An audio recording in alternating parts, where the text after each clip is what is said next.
Today I'm discussing one of my very favorite directors and my top 10 for Martin Scorsese, the ones that I love the best. I did this purely my own taste, my own attachment to the film or films, and everything I love about this director, with an honorable mention here to my little comic book that I got in the Outer Banks. Martin Scorsese, look at that. A little graphic novel, huh?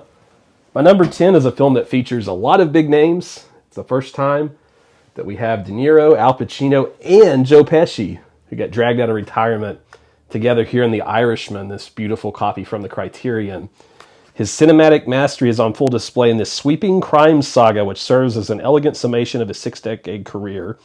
Left behind the world, former hitman and union truck driver Frank Sheeran looks back from a nursing home as he thinks about his life in organized crime, working with Joe Pesci and Al Pacino. There's a conflict with the Teamsters Union, and it is, I'll tell you, of all the ones that have those like sentimental, touching endings, I really love the conversation in the cafeteria with Joe Pesci. I think this is one of his very best performances, and I am just a huge fan of it. I know that there's some things that not everybody loves about it. I get the one scene where he like stomps the guy. It's not the best, but what Scorsese was able to pull off here in terms of just the sweeping, spectacle of the thing.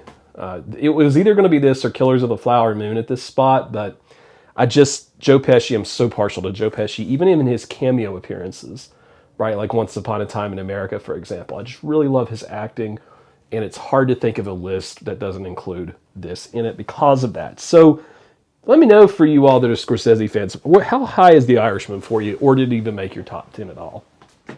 I remember looking forward to that film for years and was so glad it came out. Now, one that's on my top 10 that I don't know if it's going to be in everybody's, but I'm a big fan of this movie, have been since it came out. I've just always been in love with it. This is Hugo. Now, this is from the children's graphic novel, lower adulthood, upper children's graphic novel. It is... a lot of this has to do with the history of silent film and A Trip to the Moon, if you've seen that. If you haven't seen A Trip to the Moon, you absolutely have to see that and see this. But basically, there's this orphan living in a Paris train station, and he comes across a secret. It's a great children's film. It's a great adventure story. And the secret relates to like a robot, and it relates to like this dude that might have been a director in these old pictures. And it's really cool if you're into film and film history. Sacha Baron Cohen's pretty funny in it. It's charming, and I love my Arrow copy of it. I may have... Yeah, look at that. Isn't that sweet? Nice little Arrow copy of Hugo, a Martin Scorsese film. I think it's just underrated because it's not as purely adult as some of his films, but some of the scenes with Ben Kingsley breaking down and talking about the past, like, it's really emotional, heartfelt stuff, and I really wish that more big-time directors got into material like this. But Hugo it is for me. I know that's probably a little high on the list. For some people would have had other stuff there, but that's probably my most controversial one because there is some stuff obviously I'm going to have to leave off, and you all will have to let me know in the comments what you think I was silly for leaving out of my top 10. The Age of Innocence at number 8. The Age of Innocence. Daniel Day-Lewis, Michelle Pfeiffer, Winona Ryder. No filmmaker captures the grandeur and energy of New York like Martin Scorsese. With his sumptuous romance, he meticulously adapted the work of another great New York artist, Edith Wharton, bringing to life her tragic novel set, the cloistered world of Gilded Age Manhattan. And so this has a love triangle in it with Daniel Day-Lewis, who is always fantastic, great actor, wonderful actor. He's engaged to Winona Ryder, which I like the way this puts this in the Criterion. It binds him to the codes and rituals of his upbringing. But her cousin, Michelle Pfeiffer, arrives in town on a wave of scandal, and that is sort of who he ends up being attracted to. Now, this isn't quite, The Leopard or a film like a period piece quite like that. It's not Barry Lyndon by Stanley Kubrick, but it's pretty close, and it's very good, and I loved listening to Roger Ebert and Gene Siskel talk about it. If you ever watch their old reviews, you should do that when they discuss the film. Really phenomenal stuff, okay? Now we're getting to a place in my top 10, because I've gone through 10, 9, 8. Now we're getting to a place where it got difficult to rank, okay? 7. Number 7, we have After Hours. I was very glad this got a Criterion release. This was like when this got a Criterion release, I think I just like literally shouted with joy. This is one of the underrated, underappreciated black comedies of all time, and it's just so cool. So desperate to escape a mind-numbing routine, uptown Manhattan office worker Paul Hackett, who's really played a really good performance from Griffin Dunn, ventures downtown for a hookup with this woman played by Roseanne Arquette. There's a great Wizard of Oz joke that we get early on.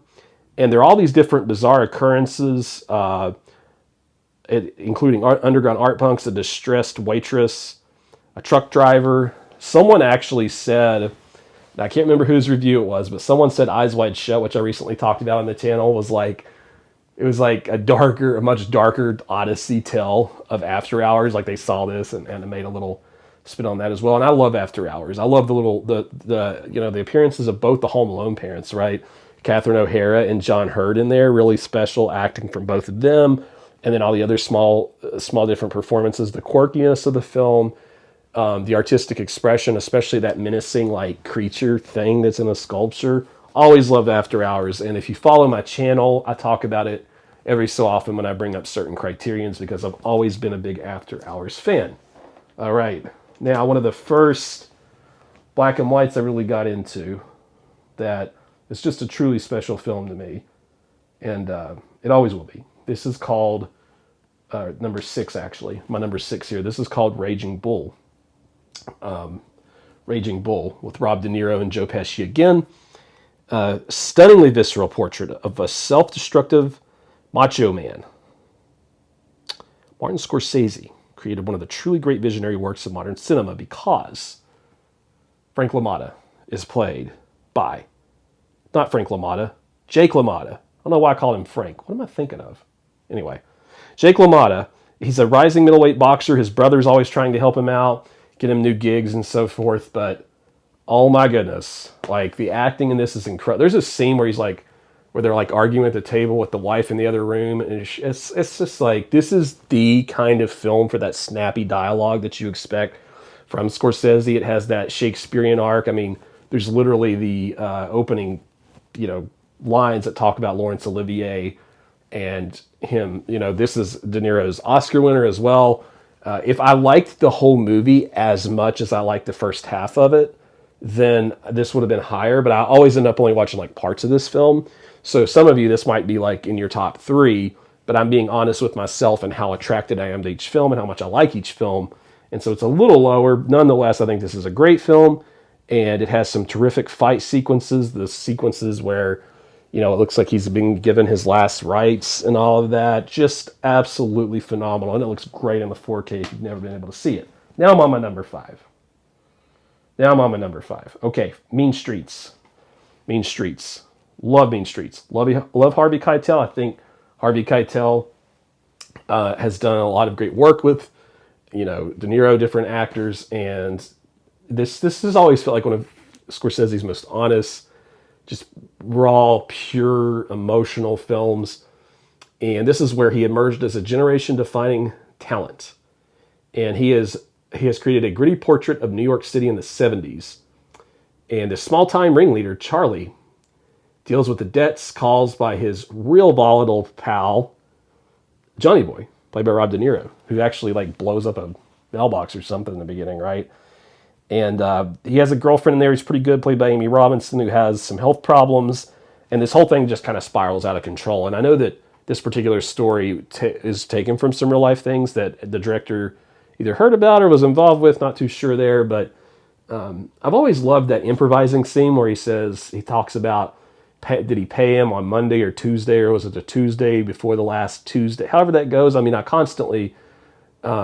every time that something, this is how impactful this is, every time that something takes place in my own personal life on a Tuesday or is going to happen on a Tuesday, I'll regurgitate lines of that for my wife, and I'm sure it aggravates her. I aggravate myself, but I can't help but think about it when I think about Mean Streets. So, real strong film there. All right, the last 4 of these are the ones that are nearest and dearest to my heart. I could put any of these at number 1 and feel satisfied with it. So... These have been the ones that I've watched the most, looked at the most, studied the most, enjoyed the most, and they have different relationships to times in my life and events, and some of these are regular watches. So my number 4 is one I watch at least some of every year. This is The Departed. Every year when school lets out, I will, because I'm a teacher, I will always watch at least the first part of this. And I remember I watched it on the way on a plane. I had never seen it on a plane on the way to Death Valley, Las Vegas and Death Valley, which was really cool, you know. But Billy Costigan, Leonardo DiCaprio, has lived this double life, and he's going to go undercover to try to bust Frank Costello, played just devilishly by Jack Nicholson.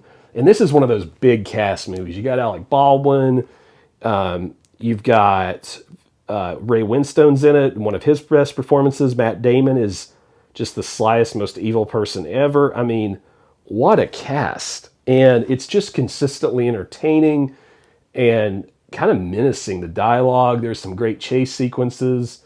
I think that the chase sequence between Leo and Matt is one of my favorite among his work. And I love the shootouts. I think this is his best movie for shootouts that he's ever had, and those were filmed spectacularly. I was actually looking at Hard Boiled recently, and I was thinking about some comparisons there, just with the film of that caliber, you know, when the gunshots are being fired. But I love this movie. Just school's out, no more pencils, no more books, kind of sets that tone. And what a film, huh? The Departed, one of his most entertaining. I think actually the first time I watched that was on it like a small television in a student center, where I'm like sitting on the couch and I'm looking up uncomfortably, like on a terrible sofa like this, and I'm mesmerized. And that I didn't realize, but was planting those early seeds for this love for Scorsese, and I just love it, folks. All right, number 3 is going to be a film that I talk about frequently, Taxi Driver. This is the copy I have of it now. I love this still book. I think it's the coolest looking one. Taxi Driver, Travis Bickle, Vietnam. You know, he's a war vet, and he's having all this PTSD and different stuff going on, and so he is just basically driving around at night, and so he decides he wants to get paid for that if he's going to do that.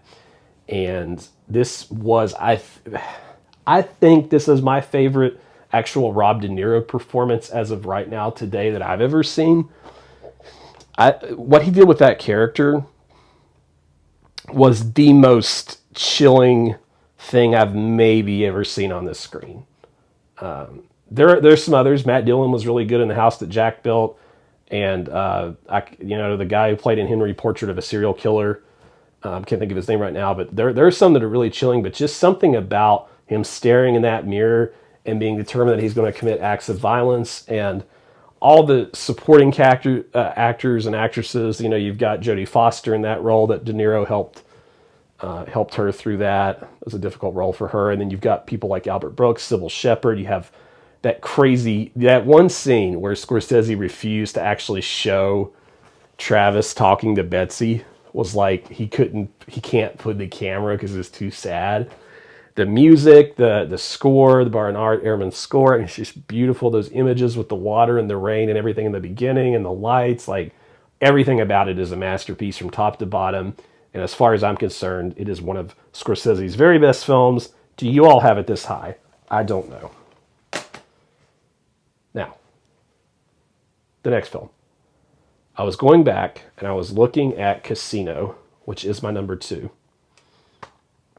And I don't think there are that many movies that have that compelling of an opening with that good of exposition.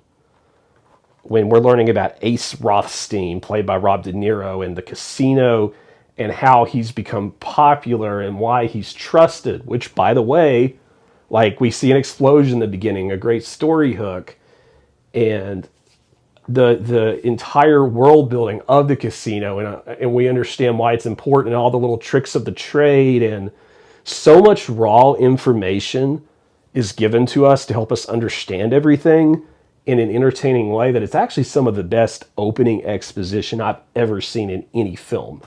And I think if it weren't for the fact that it's similar in some elements thematically to other films, that it would even be regarded higher. There's a frustration I have when people talk about Martin Scorsese as if, you know, all his films are all the same. That's not true at all. But also, like, yeah, directors have certain material they like to revisit. Like that, you don't punish them for enjoying making a gangster movie. Like it's crazy. Would you punish John Ford for making too many westerns? Of course not. Would you punish David Lynch for making too many nightmare style, weird films? No, he's a great director. So I think that's the only reason sometimes Casino has been given a little bit of that back seat. But and Nikki played by Joe Pesci, just completely gives his all to that performance. Don Rickles is funny. Sharon Stone in another terrific performance. I talk about her in Total Recall being great in that film, but man, like it's just so entertaining and it's so tragic and sad and lonely. The loneliness of the desert out there, I think, is always in the movie. No matter how crowded those casinos are, you still kind of feel alone in the desert, like Rob De Niro when he's trying to examine every little piece of his casino and watching it all fall apart. It's so spectacularly entertaining. I absolutely love Casino. But in my mind, there's always going to be a clear number one. And this is one of the greatest films ever made. This is probably someone's number one film of all time, and it's just a masterpiece. Goodfellas, is the definitive Martin Scorsese movie at number one. The unforgettable Ray Liotta, Henry Hill, living a gangster life from a difficult background. Again, much like Casino, that incredible world building in the beginning and learning about the gangster life and how it's attractive and appealing. And I actually just love that about earlier Scorsese when he wasn't scared to show how attractive those things could be. Because without that, some people will say, well, Scorsese glorifies violence in the gangster life. No, he needs to demonstrate and show you that the clothes and the suits and all of the different things, like those all are reasons why people like Henry and Tommy were attracted, right, to these things. And just like Joe Pesci is so scary in that movie. Like, just one of the best supporting actors ever. I mean, you think about the scene, Funny How, that is like the scene of all scenes in gangster movies, right? That's up there with like, one of the Al Pacino Fredo scenes or something from The Godfathers. That's like the ideal, and Joe Pesci just did it effortlessly, just like there was no, and on top of that, the way, like the authenticity of the dialogue, just like when he's walking through the bar and learning all these people's names or telling us all these people's names, the wedding with Karen, I could go on and on and on forever about every single part of this movie that I love. But the only thing I don't love is that I don't have the Film Vault version. I have the Film Vault up there of The Shining, and so I'm really on the lookout for that for Goodfellas, because I only have this Blu-ray copy, which is a real shame. And it also has Rob De Niro, Jimmy Conway, like the heist, the airplane heist. Like, it's just top to bottom insanely good. I don't know what to tell you, but absolutely love this film. Love it, love it, love it. And I won't always rewatch all of these, but I do find that of all the directors, this is the director that I'm most likely to replay at least certain scenes that I want to see again. Because I do go through so much film, especially for my YouTube channel, that I don't always take the time to go through the old stuff. But now that I've been sitting here talking about it in front of you all, I just kind of want to watch all these again. So that's my top 10. I know I left some big stuff out. So tell me, what is your top 10? Where do you agree or disagree? If you like this video and want to click the thumbs up, I'd appreciate it. And subscribe if you haven't to Cody in the Cinema.